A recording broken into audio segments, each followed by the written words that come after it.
New at 4, a new tropical storm formed in the Gulf of Mexico and has its sights to potentially make landfall this week along the coast of Texas or Louisiana. And let's get right over to Chief Meteorologist Tara Lane and meteorologist Brandon Lawson in the Pinpoint Weather Center. And guys, this is right on schedule as we enter the peak of hurricane season. The official peak of Atlantic hurricane season tomorrow, September 10th. And you know, we've had this lull in tropical activity since Ernesto last month, but here we go.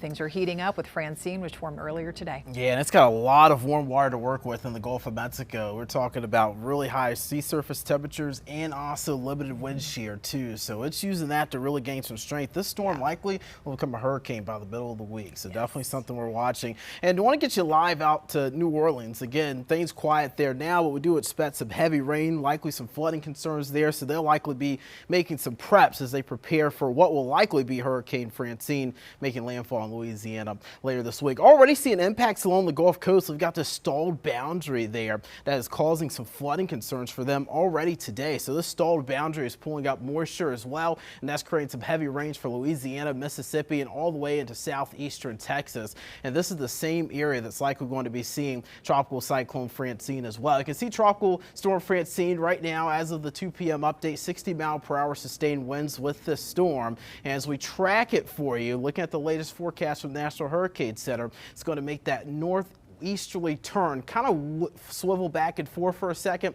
and then make a northeast turn towards Louisiana, likely making landfall by Wednesday evening as a Category 1 storm. Some wind shear will likely limit the storm from getting to a Category 2 strength, but still Category 1 strength making landfall there in Louisiana.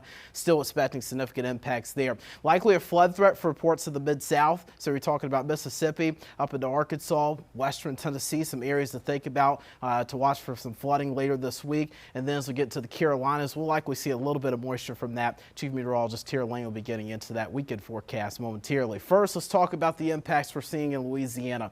We've got hurricane watches in effect, that purple shade for much of the Louisiana coastline there. You've got tropical storm watches for Lake Charles, Louisiana, also Baton Rouge, and up through New Orleans. You've got those tropical storm watches in effect, including storm surge watches for much of the coastline Louisiana too. This doesn't include New Orleans though. Not expecting significant storm surge there. But we will likely see some significant storm surge for areas like Franklin, Louisiana, Morgan City, where they could see 6 to 9 feet of storm surge here by Wednesday. So that's significant. Even Gulfport, Mississippi could see a lot of storm surge as well, 1 to 2 feet there.